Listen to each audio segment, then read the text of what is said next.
Dalam SDGs itu ada 17 goal. Ya.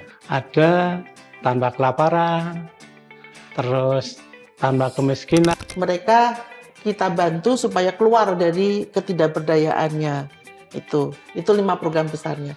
Mungkin kalau Apa yang dikerjakan oleh Pemda DIY adalah khususon tujuan pembangunan berkelanjutan. Jadi semua akan dilaksanakan oleh OPD perangkat. Namanya berkelanjutan itu memang ideal keberlanjutan itu, dan itu penting. Program pemerintah daerah berkelanjutan itu penting, itu ideal. Tapi dalam aplikasinya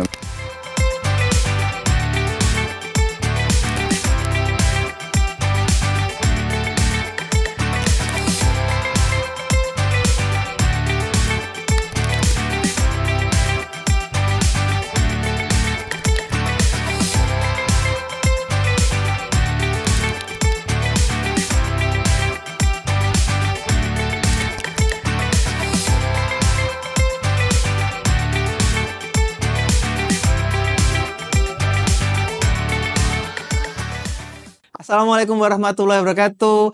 Halo Sobat Rembuk, kembali lagi di Rembuk Jogja bersama saya Satya Abdul. Dan kali ini kita akan bahas isu yang cukup global, yaitu adalah SDGs atau Sustainable Development Goals. Ada 17 poin tuh.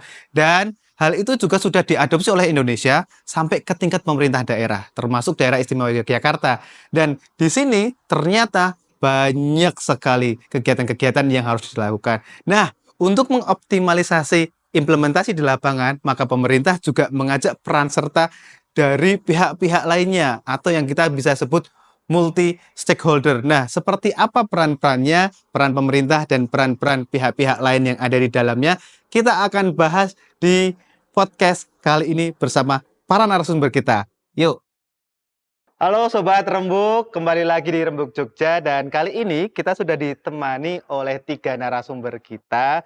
Dan yang pertama di sini ada Dr. Aslam Ridho MAP, anggota DPRD Komisi C DIY. Selamat pagi Bapak. selamat pagi, siang ini. Pagi menjelang siang Bapak. Ya. Baik, sehat Pak? Alhamdulillah sehat, bahagia. Alhamdulillah. Kemudian narasumber kita yang kedua ada Dr. Anda Puji Astuti MSI. Selamat siang Ibu. Selamat siang, Mas. Sehat, Ibu? Alhamdulillah sehat, semangat. Sehat semangat Ibu, Alhamdulillah. Dan yang ketiga, narasumber kita adalah Bapak Aris Arianto SHMM, Analis Kebijakan Madya Biro Pengembangan Infrastruktur Wilayah dan Pembiayaan Pembangunan Daerah Istimewa Yogyakarta. Selamat siang Bapak. Selamat siang Mas, sehat selalu. Alhamdulillah sehat semua ya. Semoga Sobat Rembuk juga sehat di sana. Nah, teman-teman Sobat Rembuk, hari ini kita akan bahas terkait dengan kemitraan multi pihak sebagai strategi percepatan pencapaian tujuan pembangunan berkelanjutan di daerah istimewa Yogyakarta. Nah, karena di sini sudah ada narasumber kita dari Pemda, kemudian dari DPRD dan juga dari Basnas DIY, kita akan ngobrol-ngobrol dengan Bapak Ibu yang ada di sini. Nah, mungkin untuk mengawalinya Bapak Ibu, saya akan mengawalnya dengan kalau terkait strategi nih Pak, pemerintah daerah istimewa Yogyakarta nih dalam mengkoordinasikan implementasi RAD TPP DIY 2023-2027 itu seperti apa ya Pak ya? Terima kasih Mas. Selamat siang, Assalamualaikum warahmatullahi wabarakatuh. Waalaikumsalam. Jadi berkaitan dan SDGs, Iya. Toyo pun gatosaken gitu. Tujuan pembangunan berkelanjutan. Benar. Jadi sebelum bicara ke situ, kita mestinya mengetahui dasar hukum dulu. Jadi ketika dasar hukum SDGs adalah Peraturan Presiden nomor 111 tahun 2002 dan Peraturan Menteri PPN atau Bappenas nomor 78 tahun 2002. Itu kaitannya dengan koordinasi pemerintah daerah maupun pemerintah pusat dan SDGs. Itu yang perlu kita sebagai. Dalam SDGs itu ada 17 goal. Ya. Ada tanpa kelaparan, terus tanpa kemiskinan, tentunya pendidikan berkualitas, ekonomi daratan, ekonomi lautan. Nah, dalam hal ini 17 goal memang kita harus implementasikan ke semuanya Hmm. di dalam rangka bingkai regulasi yang ada di pemerintah daerah Jakarta.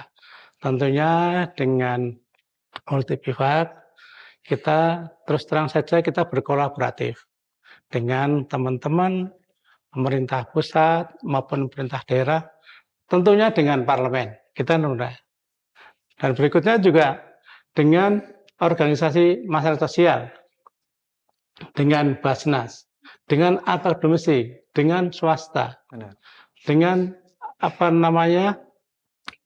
publikasi. Nah, itu untuk menjalin semuanya.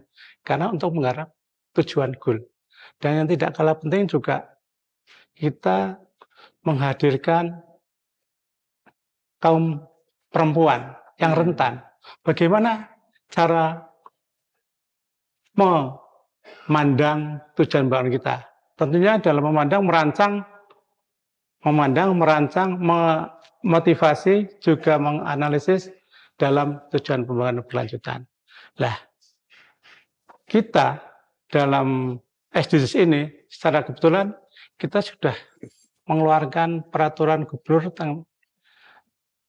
nomor 78 tahun 2002 tentang RAD SDGs, yang mana dalam RAD tersebut sudah jelas tupoksi tim kerja kita yang harus digarap di OPDA, OPDC, OD penakitnya. Nah, itu yang sudah kita upayakan. Namun demikian, untuk memantapkan tersebut, kita harus ada turunannya. Setelah pergub paling tidak ada SK tim untuk menegaskan isu-isu kaitan dengan tujuan pembangunan dan yang akan dikerjasamakan dengan teman-teman mitra multisektor mereka. Oke, berarti memang cukup banyak ya Pak. Ada 17 yang harus dikerjakan dan nggak mungkin itu semuanya dikerjakan oleh satu OPD saja ya, dan itu akan dibagi. Nah, salah satunya yang mungkin nanti kebagian ya Bu ya, kebagian mensupport untuk implementasi atau untuk SDGs ini atau tujuan pembangunan berkelanjutan ini adalah Basnas nih. Kalau di Basnas, kegiatan-kegiatan apa aja nih Bu yang bisa diadakan di Basnasnya Bu? Terima kasih Mas. Jadi begini, garis besarnya Basnas itu kan mempunyai 2 metode dalam menyalurkan. Yang pertama itu berkaitan dengan bantuan langsung atau biasa disebut dengan karitatif. Jadi kita bantu saja orang-orang yang memang harus dibantu. Jadi kalau misalnya orang yang sudah betul-betul sudah tidak mampu dikasih apapun modal misalnya pasti tidak akan bisa kan, yaitu bagian yang kita beri bantuan langsung misalnya itu karitatif. Kemudian yang kedua bantuan dalam rangka pemberdayaan atau pendayagunaan. Nah, ini bagaimana kami mencoba membantu saudara-saudara kita yang tidak mampu, tetapi tidak mampu dalam ekonomi misalnya, tetapi dia masih punya kemampuan yang lain, fisiknya masih sehat, kemampuannya masih bisa diasah dan sebagainya, kita bantu untuk dia keluar dari ketidakmampuannya ini. Jadi kami berharap memang kalau di Basnas ini tidak hanya memberikan bantuan selesai sudah gitu, tapi kami mencoba mereka keluar dari ketidakmampuan tadi. Benar. Kami berharap mereka paling tidak mandiri, tidak menerima dari siapapun, bisa hidup sendiri. Tapi harapan kami yang lebih besar, bagaimana dia juga nanti bisa memberikan lagi kepada orang lain.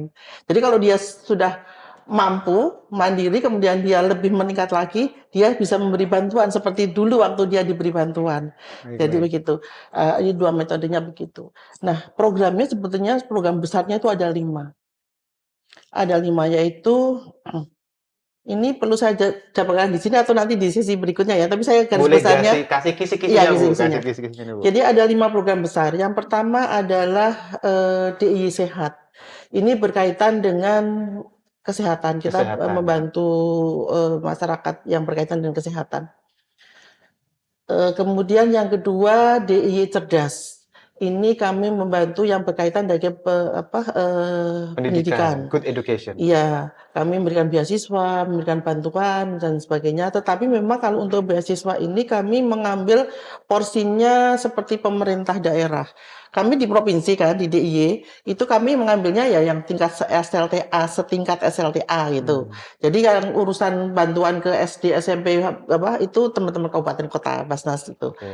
Kemudian kami di tingkat SLTA dan setingkat atau kami juga memberi bantuan kepada perguruan tinggi, misalnya anak-anak mahasiswa, bantuan riset untuk Untuk skripsi skripsi. misalnya.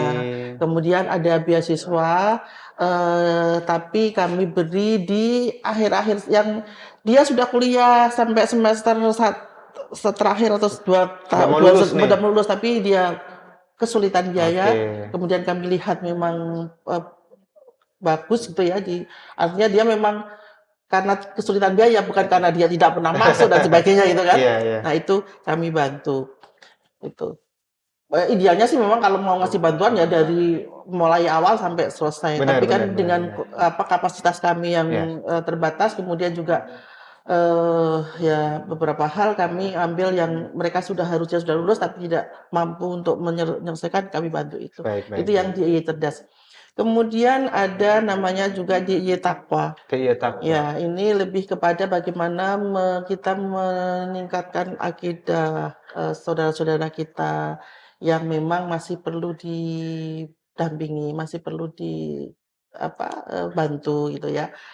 Sehingga mereka jangan sampai yang tidak Jadi lebih meningkat tapi malah turun gitu tergelincir ya. turun ya. Nggak Itu cuma yang kuat ditakwa. secara ekonomi tapi Betul, secara ini juga kita spiritual juga membantu ya. yang seperti itu. Kemudian DIY Peduli. Nah, kalau DIY Peduli ini lebih kepada yang karitatif tadi. Jadi kami banyak membantu, misalnya saja ya tadi membantu, ada bantuan kami lansia seumur hidup juga. Kemudian ada bantuan untuk kebencanaan, kedaruratan. Itu yang Oke. peduli dan sebagainya. Itu yang karitatif. Isinya lebih ke sana. Kemudian yang terakhir adalah DI Sejahtera. Ya ini tadi kalau kami tadi menyampaikan ada bantuan langsung, ada yang pemberdayaan, ini masuk yang di Sejahtera ini di pemberdayaan. Bagaimana mereka kita bantu supaya keluar dari ketidakberdayaannya.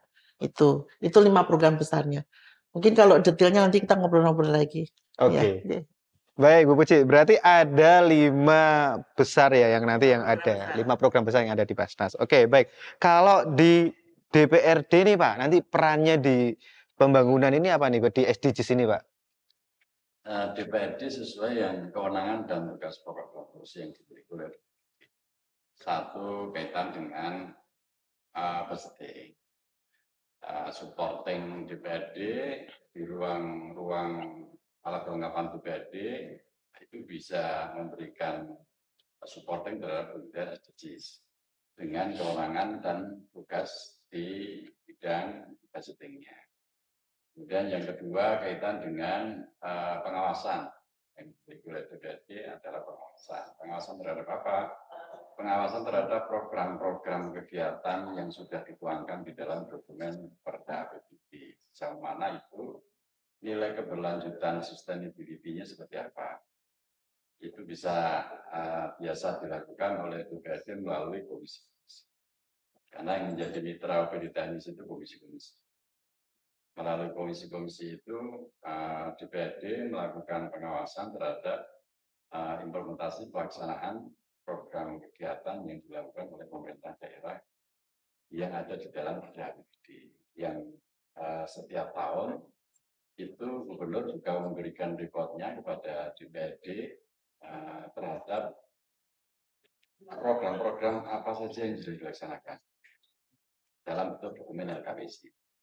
Kemudian terkait dengan perda realisasi pertanggungjawaban APBD dari sisi akuntansinya. Kalau LKPC itu dari sisi kebijakan dan pelaksanaan programnya itu di dokumen LKPC. Kalau yang kaitan dengan realisasi APBD hari ini masih proses pembahasan itu pelaksanaan dari sisi serapan anggaran. Serapan anggarannya. Itu yang terkait dengan pengawasan. Kemudian yang terkait dengan regulasi terkait dengan regulasi itu misalnya dalam konteks keberlanjutan, sustainability dalam konteks keberlanjutan misalnya, DPRD punya usul prakarsa perda yang memberikan daya dukung kerangka regulasi terhadap visi misinya gubernur. Contoh misalnya perda perlindungan dan pemberdayaan UKM, koperasi UMKM dan UKM dan industri kecil dan industri kreatif. Kemudian lagi misalnya DPRD punya usul prakarsa pembangunan ekonomi hijau, termasuk Jakarta. Itu bagian dari peran serta DPRD memberikan support terhadap kegiatan-kegiatan SDGs yang dilaksanakan oleh pemerintah. Karena di luar kewenangan itu kita nggak bisa kemudian mengintervensi kegiatan teknis. Karena yang kita punya itu tiga sistem kewenangannya. Baik, berarti memastikan bahwa semuanya itu on the track gitu ya Pak ya. Jadi sesuai dengan regulasi, bahkan sampai nanti bisa dipertanggungjawabkan. Karena ini juga nanti kegiatan-kegiatan untuk kemaslahatan masyarakat juga ya Pak ya. Oke, jadi memang ternyata di masing-masing lembaga ini punya peran-peran masing-masing, Sobat Rembuk. Jadi SDGs ini adalah sesuatu hal yang besar dan tidak hanya dikerjakan oleh satu lembaga saja. Nah, nanti kita juga akan lihat seperti apa ya contoh-contoh kegiatan-kegiatan. Tadi sudah dikasih spill ya, dikasih kisi-kisinya sama Bu Puji. Nanti seperti apa sih kegiatan-kegiatannya yang ada di masing-masing lembaga dan bagaimana jalannya, dan kemudian nanti kita juga akan berbincang bagaimana kendala-kendala yang ada di lapangan. Apakah 17 SDGs ini atau tujuan pembangunan berkelanjutan yang ada di daerah istimewa Yogyakarta ini bisa terpenuhi semua? Nanti akan kita lanjutkan di segmen 2. Jadi tetap stay di Rembuk Jogja. Tahukah kamu, saat ini berbagai negara di seluruh dunia sedang mengembangkan Sustainable Development Goals atau tujuan pembangunan berkelanjutan? Ini merupakan program lanjutan dari Millennium Development Goals atau MDGs yang berakhir di tahun 2015 kemarin. Program ini merupakan program internasional yang sudah disepakati dalam rapat PBB pada tahun 2015 lalu. Lalu, sebenarnya apa itu program Sustainable Development Goals atau tujuan pembangunan berkelanjutan? Simak pembahasannya berikut ini. Singkatnya, SDGs atau yang kerap disapa tujuan pembangunan berkelanjutan ini adalah sebuah aksi global yang telah disetujui oleh berbagai negara di seluruh dunia untuk mengakhiri kemiskinan, mengurangi kesenjangan, dan melindungi lingkungan tempat hidup. Program yang sudah disetujui dan diresmikan pada rapat PBB ini mempunyai 17 tujuan dan 169 target dalam rangka melanjutkan upaya dan pencapaian Millennium Development Goals atau MDG sebelumnya. Indonesia, sebagai bagian dari komunitas global, berkomitmen untuk turut mendukung agenda pembangunan global untuk kemudian dilaksanakan baik di tingkat nasional sampai daerah. Komitmen ini dibuktikan melalui berbagai regulasi yang tercatat dalam payung hukum yang mendukung tujuan pembangunan berkelanjutan ini. Indonesia, sebagai negara yang meliputi 38 provinsi, 55% dari populasinya tinggal di area perkotaan yang tersebar dari Sabang sampai Merauke. Maka dari itu, pemerintah mempunyai strategi untuk mengajak para tokoh-tokoh lokal, terutama pemerintah daerah, untuk turut mendukung program tujuan pembangunan berkelanjutan karena mereka adalah yang terdekat di masyarakat. Pemerintah daerah istimewa Yogyakarta juga turut berkomitmen dalam mendukung upaya tujuan pembangunan berkelanjutan melalui berbagai kebijakan yang diberikan. Lalu, seperti apa ya proses tujuan pembangunan berkelanjutan yang ada di daerah istimewa Yogyakarta? Baik Sobat Rembuk, kali ini di segmen ini kita akan membahas lebih dalam nih bagaimana teknis di lapangan ya implementasi di masing-masing lembaga yang ada. Mungkin kita bisa ngobrol yang pertama dari Basnas nih Bu. Tadi juga Oke, sudah gimana, ada Mas? kisi-kisinya, mungkin bisa diceritakan nanti di lapangan itu seperti apa? Apa yang terjadi yang dilakukan oleh Basnas seperti itu, Bu? Jadi kalau kita bicara masalah pengelolaan zakat di Basnas, ini Benar. kan Basnas ini kan sebetulnya kan lembaga pemerintah non struktural. Jadi kami ini lembaga pemerintah tapi non struktural. Non-struktural. Tapi anggarannya itu dari masyarakat, nih. Karena itu sumbernya dari zakat, infak, sedekah, dana sosial keagamaan lainnya itu ya. Benar. Tapi lebih mungkin pokoknya itu yang besar di ZIS-nya, zakat, infak, sedekah. Nah, sehingga pada waktu kita menyusun rencana kerja anggaran tahunan gitu. Jadi kami itu untuk tahun depan misalnya kami akan susul di bulan-bulan Agustus. Apa saja yang akan kita lakukan di tahun 2026 misalnya gitu. Kita akan mulai bicara targetnya berapa sih yang uang harus masuk ke kami gitu ya. Sumbernya utama dari ASN tapi juga dari masyarakat luar. Tapi ternyata ASN ini kalau di kami lebih sedikit. Kalau dilihat porsinya masuk itu lebih banyak dari masyarakat. Masyarakat lebih banyak Belum ya, Bu, ya? optimal. Di ASN ini sama sekali belum optimal. Nah, sehingga kami sudah mulai targetkan berapa sih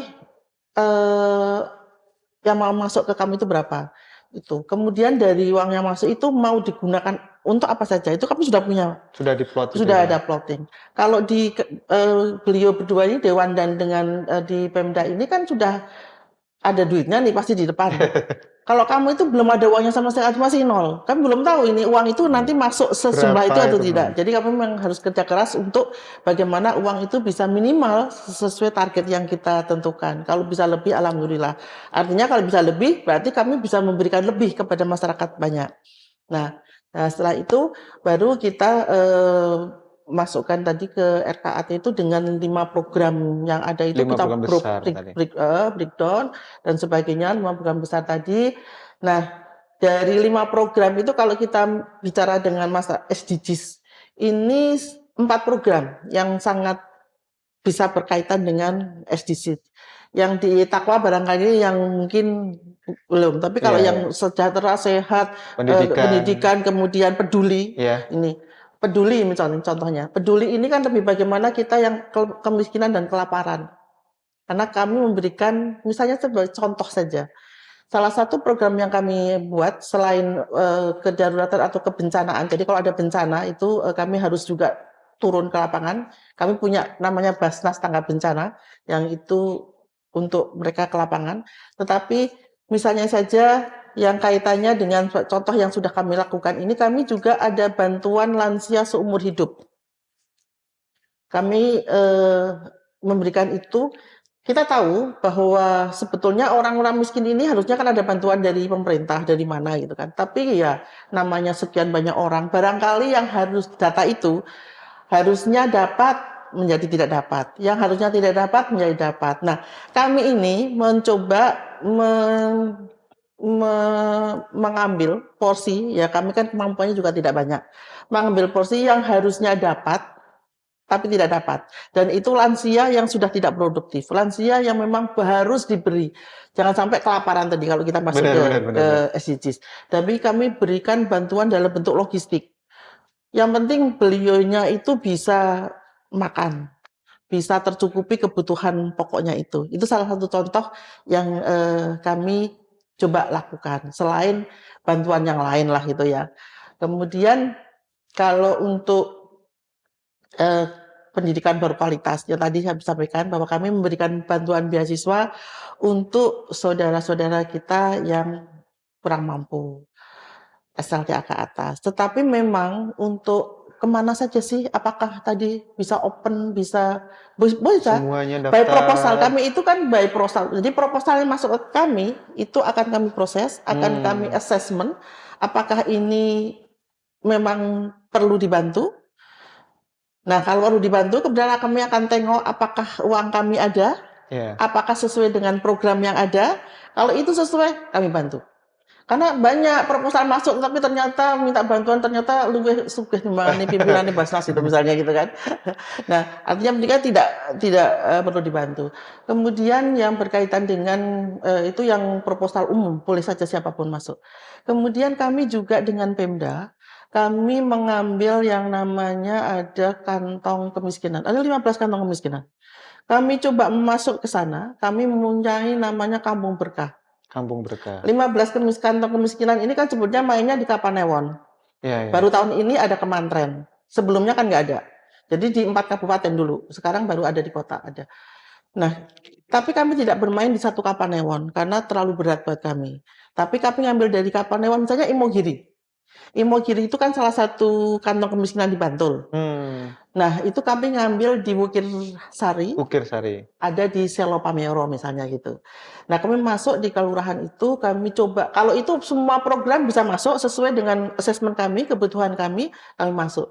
Nah, dari semua kampung berkah ini kami ambil datanya dari Pemda, data yang ada itu kami asesmen ulang di kelurahan itu, apakah kebutuhan mereka, itu yang bisa kami masuk ke sana. Jadi kami coba masuk yang betul-betul katanya kantong kan artinya betul-betul miskin gitu di Ya, situ jadi kan. Basnas memastikan bahwa itu benar tepat sasaran gitu Tepat ya, Bu, ya? sasaran. Meskipun di luar itu juga kami melakukan, gitu ya. Tetapi ini kan data pemerintah, kami percaya bahwa itu kami anggap saja betul gitu Valid kan, gitu ya, Bu, valid. ya? Kemudian tapi kami tetap asesmen lagi. Nah dari itu semua program bisa masuk ke sana sesuai dengan kebutuhan yang di sana, itu. Nah di situ ternyata dari semua kantong kemiskinannya kami sekarang sudah punya 17 kampung berkah. Karena dulu itu kan 15 kantong kemiskinan hanya di Kapanewon, 14 kabupaten. Tahun ini kan muncul lagi ada 15 kantong kemiskinan tapi ada Kemantren. Tetapi lokasinya kan sudah berbeda dengan yang dulu. Sementara kan kami sudah mengambil yang dulu. Jadi kalau tidak 15 lagi, sekarang kalau kami sampai tahun ini ada 17.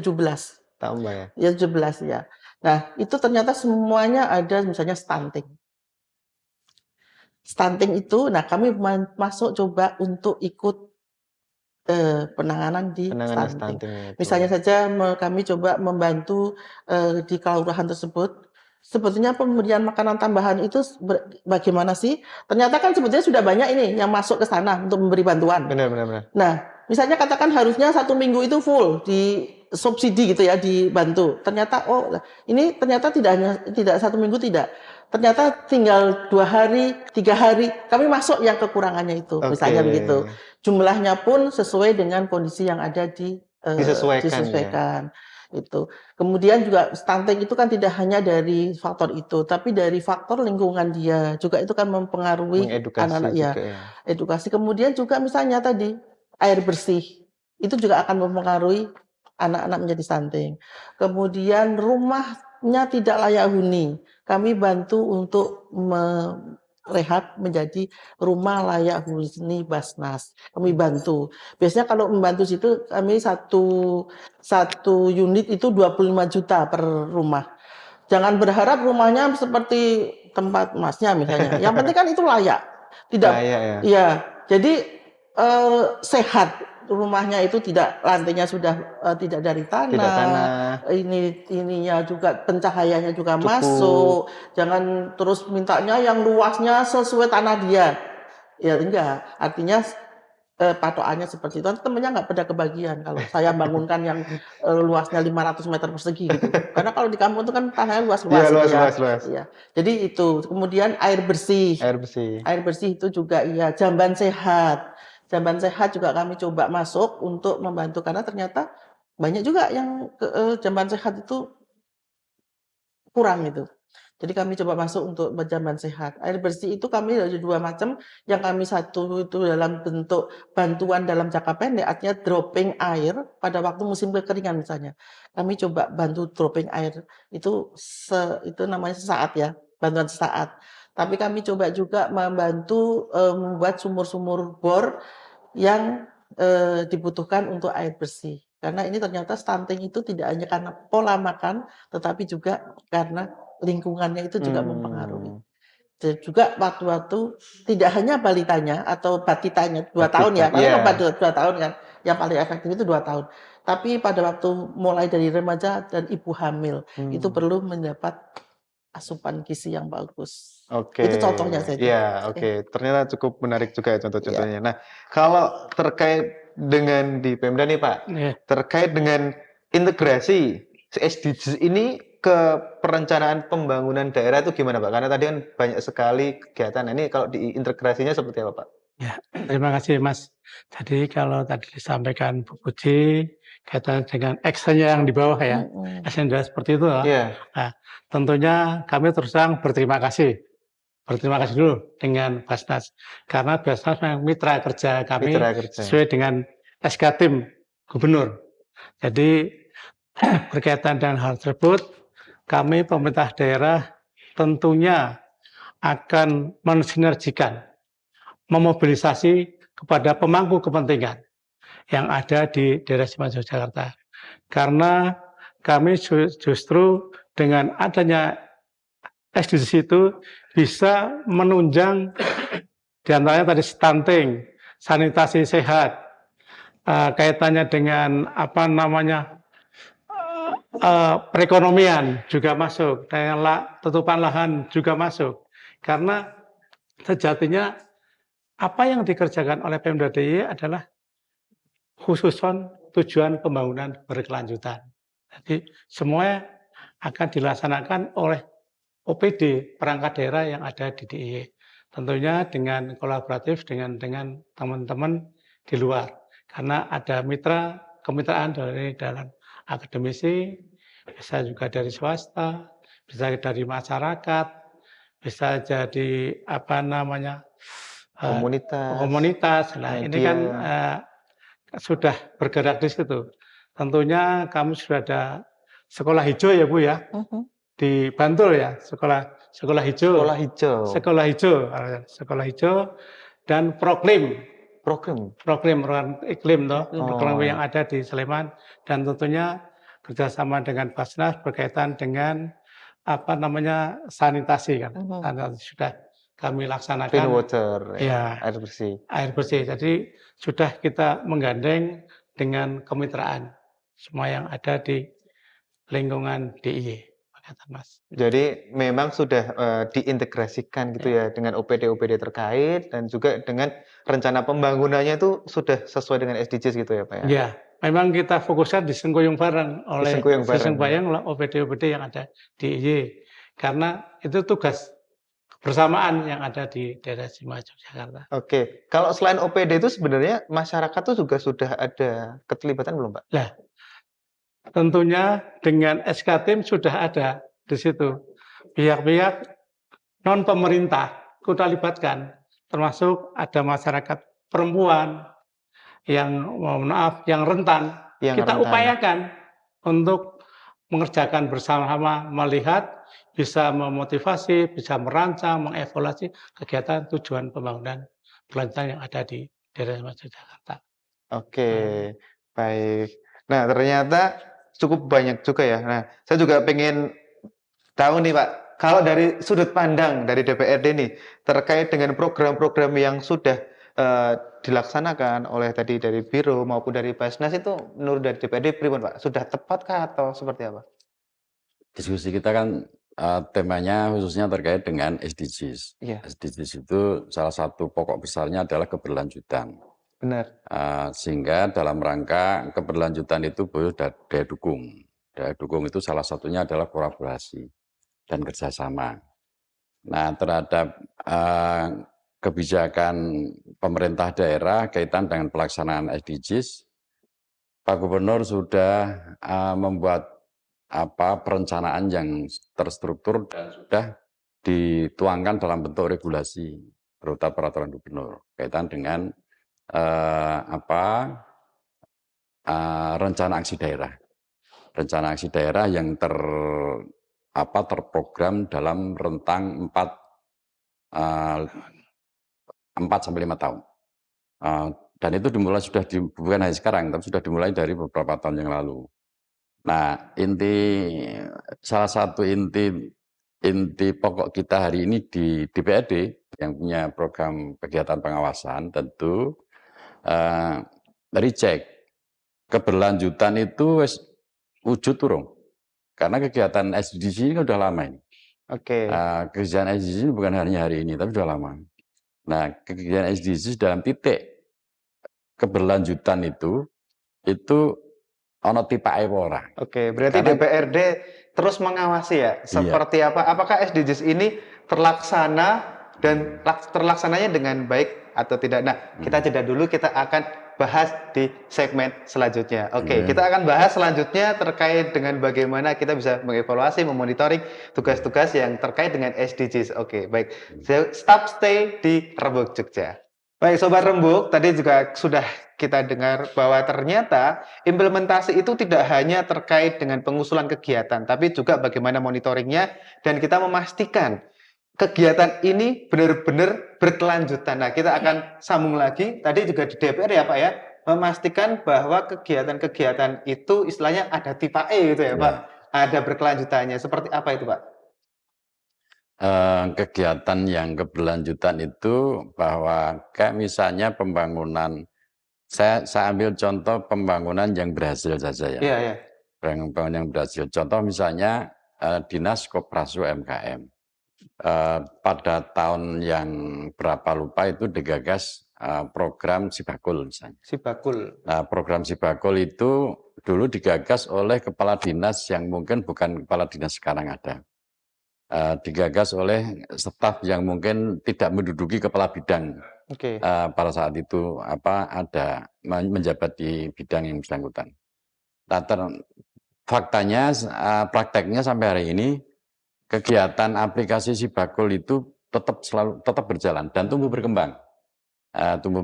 Kemudian salah satu indikator tumbuh berkembang itu peserta Sibakul itu semakin ke sini semakin banyak. Kemudian indikator yang lain dari para anggota Sibakul itu payune itu dengan adanya saya misalnya sebagai pelaku UMKM, aku mlebu nang Sibakul dan ternyata omset saya terjual semakin ke sini semakin banyak. Naik ya Pak ya. Nah, itu salah satu indikator bahwa program ini berkelanjutan. Karena ada program yang tidak berkelanjutan. Misalnya program-program yang terkait dengan pemberdayaan masyarakat. Ya. Kegiatan program pemberdayaan yang langsung ke masyarakat itu kegiatan yang ngeselke Mas. Ngeselke kemudian bukan biaya tinggi tapi ngeselke. Contoh misalnya begini. Kegiatan penguatan pelaku UMKM. Difasilitasi oleh OPD pelatihan. Dilatih seminggu itu selama seminggu ada yang 30 hari. Di Dinas Tenaga Kerja itu ada pelatihan 30 hari full itu difasilitasi peralatannya, kemudian difasilitasi skillnya, difasilitasi manajemen pengelolaannya, gitu. Kemudian dinai hibah alat untuk usahanya, Itu modal ya Pak ya. untuk alat usaha untuk produksi. Ya. Ya begitu selesai pelatihan rampung pulang alatnya juga mulai. Tapi satu tahun kemudian alatnya radinggo. Oh. Karena saya alatnya radinggunake.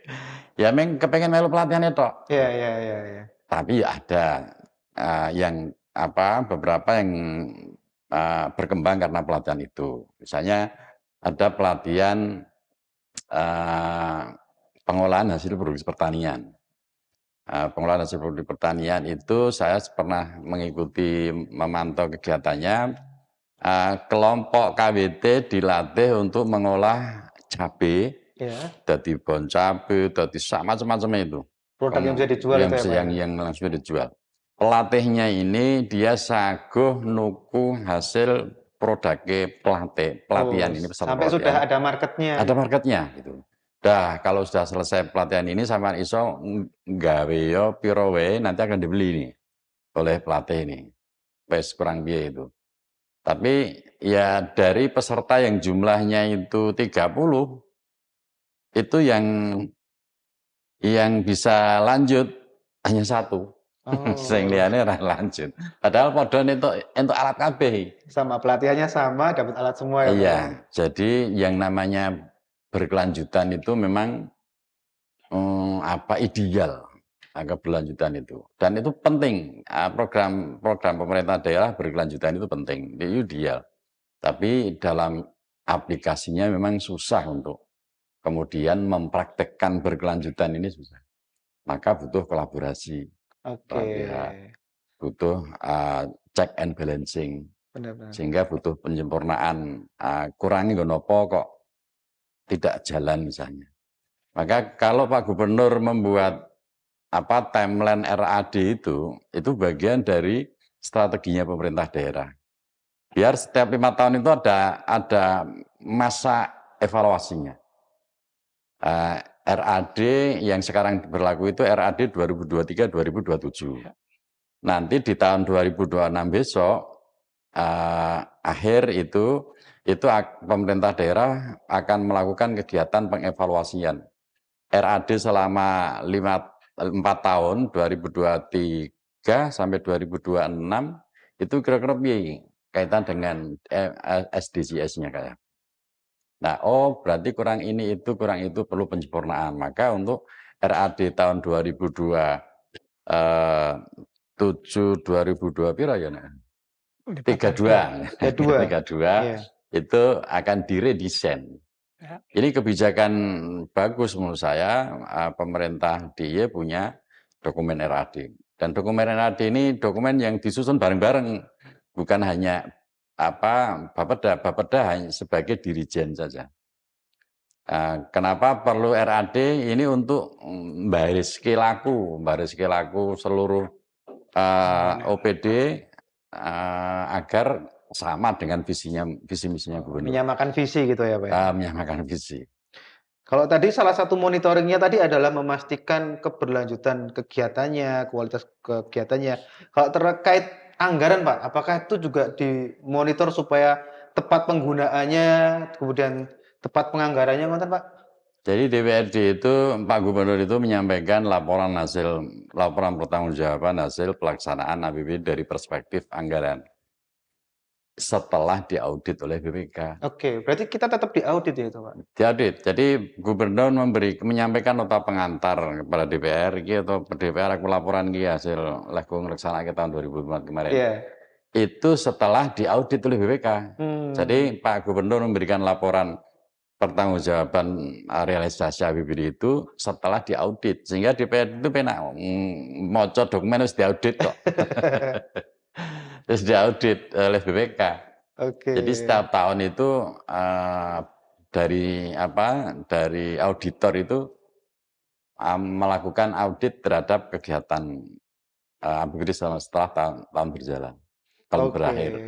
Dan hasil auditnya boleh dikasih tahu nggak Pak? Itu baguskah atau perlu gimana Pak? Ya kalau ukuran bagus tidak itu kalau dalam konteks pengawasan oleh Badan Pengawas Keuangan itu wajar tanpa pengecualian. Oke. Pemerintah Provinsi DIY itu sudah 14 kali berturut-turut tanpa jeda. 14 kali Pak ya? 14 kali berarti 14 tahun Mas. 14 tahun Kita dapat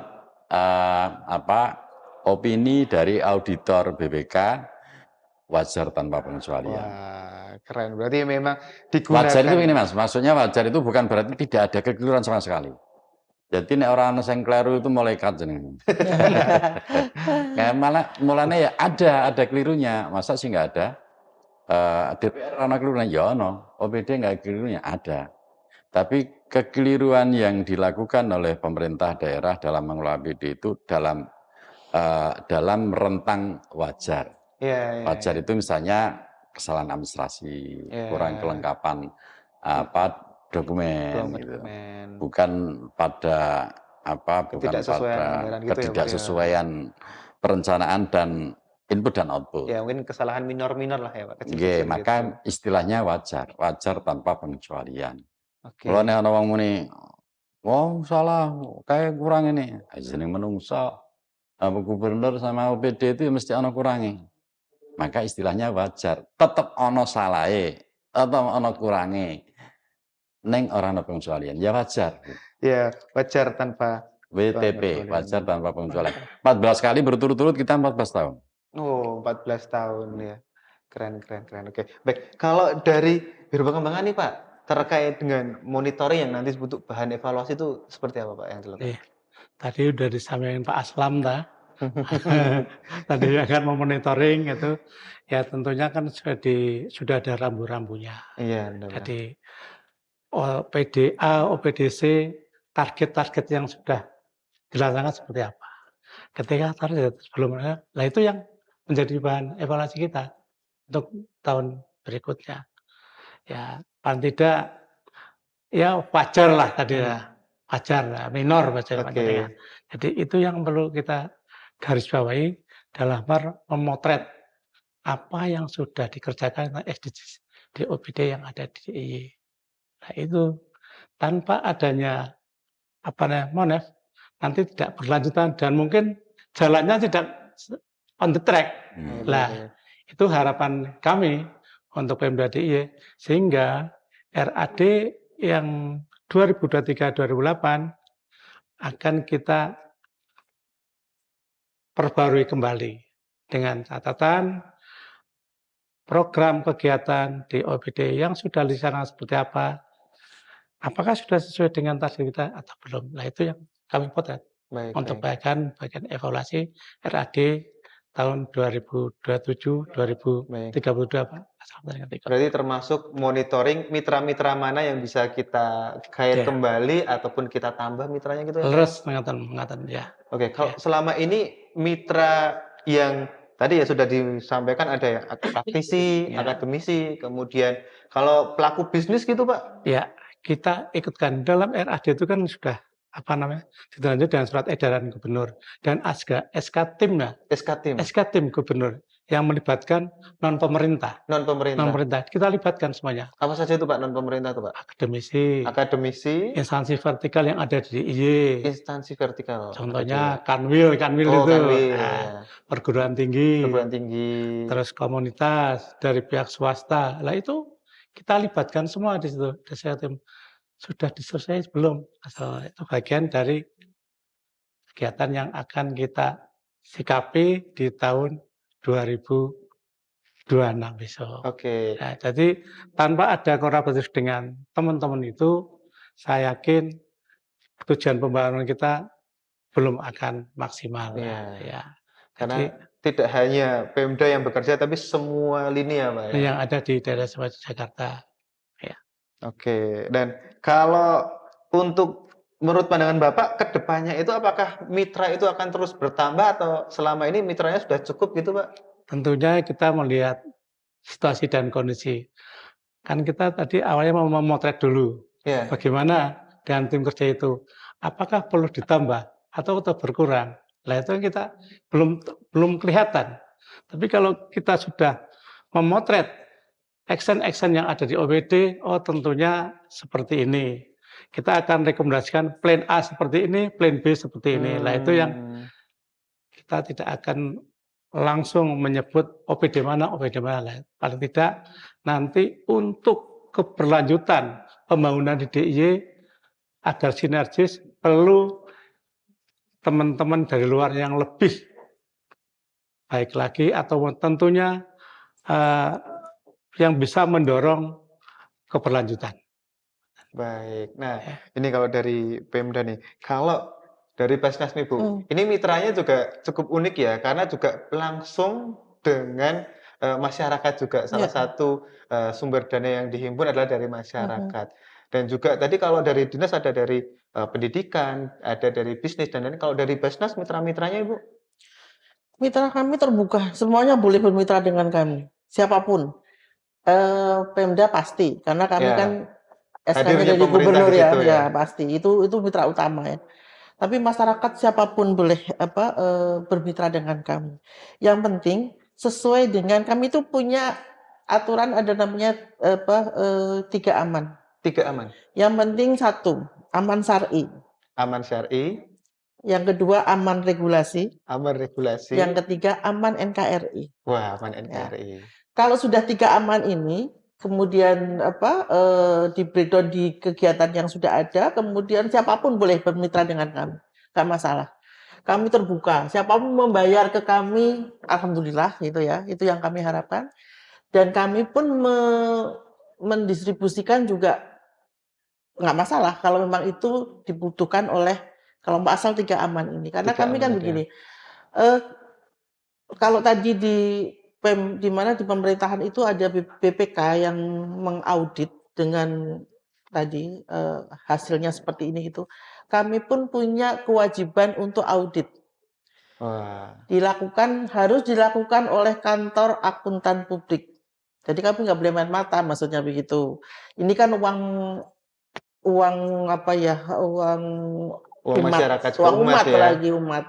Ini kan kalau kami sendiri sih punya prinsip bahwa ini kalau kami melakukan sesuatu yang salah itu tanggung jawabnya tidak hanya di dunia tapi juga di akhirat. Ini pasti. Benar. Nah, itu kenapa berarti Basnas juga perlu diaudit dan nanti Iya, dilaporkan ke masyarakat ya. Kita jeda dulu dilaporkan. Ibu, Oke. kita akan Iya. lanjut di segmen berikutnya. Ternyata semua mitra itu berperan dalam tujuan pembangunan berkelanjutan yang ada di daerah istimewa Yogyakarta. Nanti seperti apa perannya dan bagaimana komunikasi kita dengan mitra, kita akan bahas di sesi selanjutnya.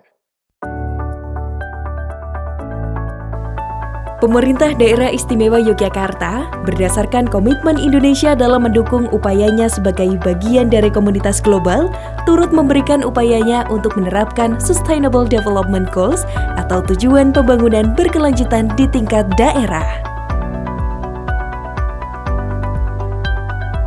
Dalam rangka mewujudkan tujuan kota dan permukiman yang berkelanjutan pada tahun 2030, melalui rantai PB ditetapkan 10 target nasional seperti pembangunan kota yang terpadu, infrastruktur, sampai risiko bencana dan perubahan iklim di wilayah perkotaan. Melalui ini, harapannya pemerintah pusat ataupun daerah dapat memberikan upayanya dalam mencapai target tersebut. Pemerintah Daerah Istimewa Yogyakarta sendiri dalam upayanya mewujudkan tujuan 11 kota dan pemukiman yang berkelanjutan telah menetapkan strategi pemenuhan layanan dasar masyarakat miskin dengan arah kebijakan penyediaan tempat tinggal yang layak dengan prioritas masyarakat berpenghasilan rendah. Melalui dokumen perencanaan pembangunan daerah tahun 2017 sampai 2022, pemerintah daerah DIY telah menetapkan berbagai sasaran atau indikator terhadap 11 tujuan tersebut.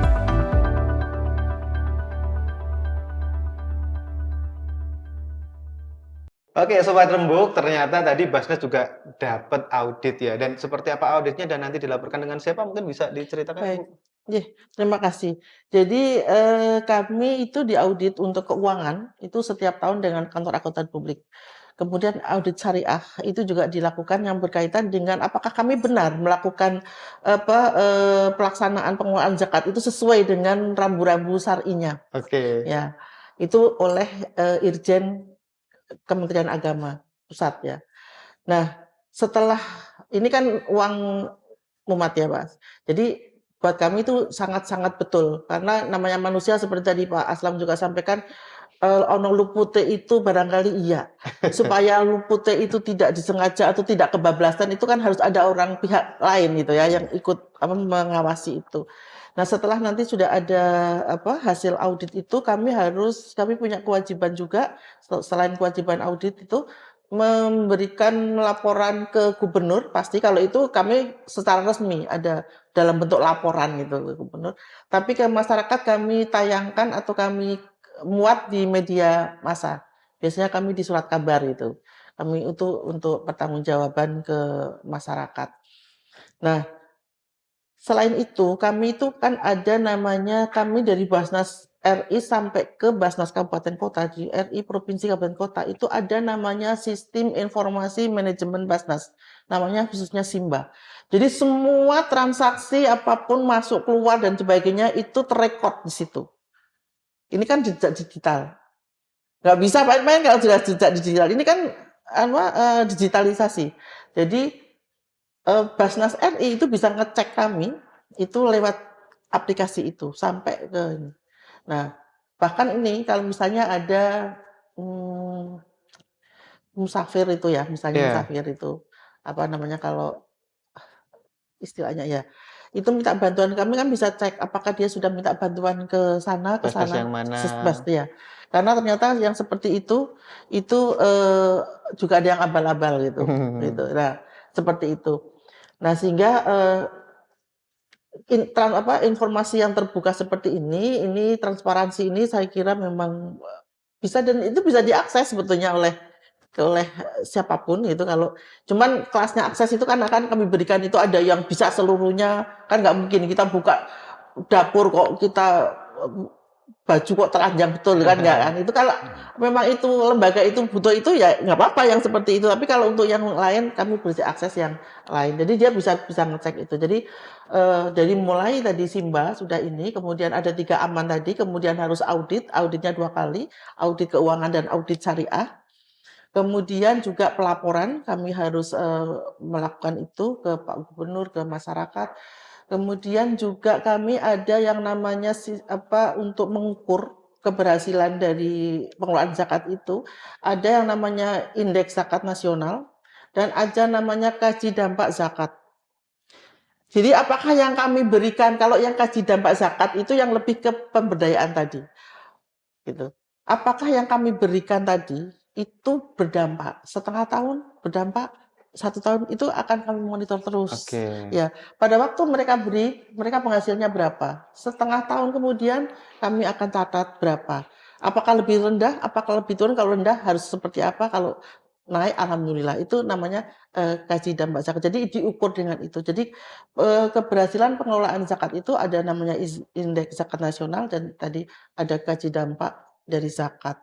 Itu sehingga mungkin yang kaitannya dengan keberlanjutan tadi juga pakai sistem ini sudah sama aja gitu, maksudnya sudah bisa dengan ukuran itu. Oke, Bu, ini mungkin terakhir sebelum kita menutup sesi ini, Bu. Kalau Sobat Rembuk ini pengen jadi mitra dari Basnas untuk implementasi SDGs ini gimana, Bu? Seperti Silakan. apa harapannya, mitranya seperti apa nih, Bu? Oke. Kalau ada, terima kasih sekali. Kami terbuka, sangat-sangat terbuka. Tetapi perlu kita tahu, seperti tadi saya sampaikan, bahwa Basnas itu begitu memasuki tahun berikutnya dan bulan-bulan berikutnya itu kan masih nol ini anggarannya. Jadi kami akan begitu anggaran masuk, kami eksekusi langsung.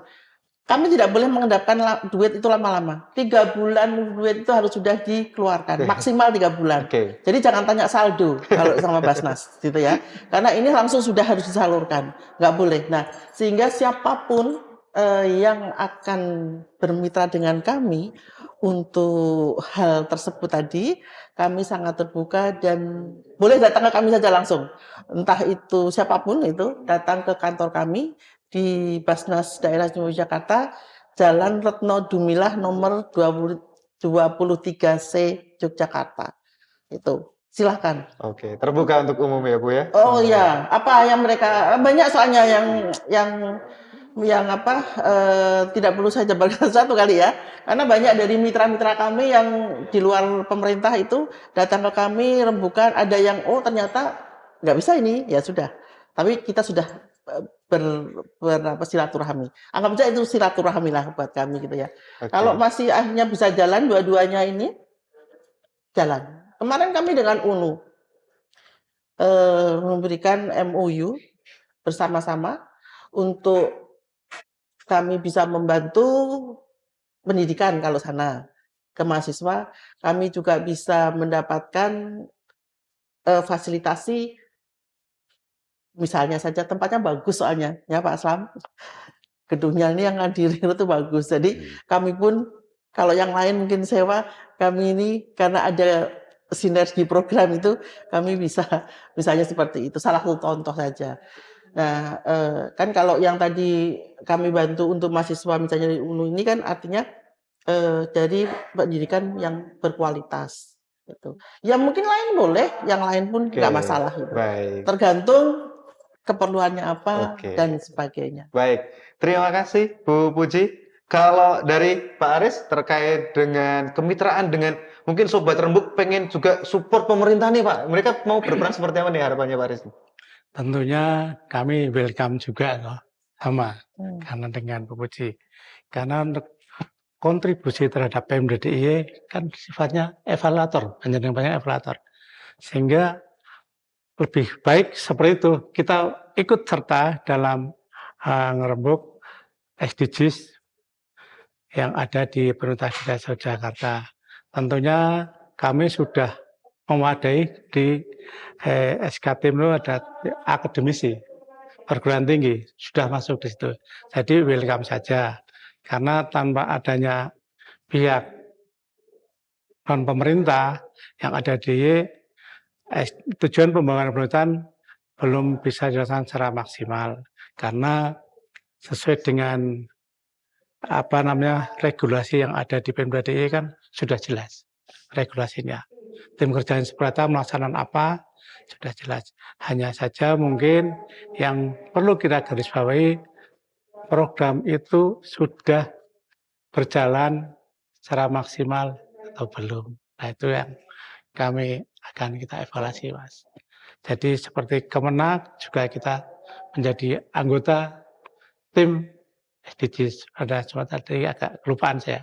Kemenak diantara sudah masuk. Jadi itu Mas, berkaitan dengan panjenengan mau ikut, welcome kami. Tidak ada masalah. Karena untuk keberlanjutan yang lebih baik. Ya, jadi tidak ada dusta di antara kita lah ya. Kan seperti itu Pak Aslam ya. Iya. Dari mengatur Mas ya. Baik, terima kasih Pak. Kalau dari Pak Aslam nih, arahan untuk mungkin Sobat Rembuk, termasuk tadi ya masyarakat juga berperan dalam SDGs ini dan mitra-mitra lainnya, kira-kira seperti apa Pak arahan dari Pak Aslam? Rencana aksi daerah yang sudah disusun Pak Gubernur itu tentu butuh daya dukung fiskal untuk pelaksanaan program-program dan kegiatan yang diadakan oleh pemerintah daerah. Entah demikian, program pemerintah daerah itu belum bisa mengcover seluruh kebutuhan masyarakat daerah Istimewa Yogyakarta untuk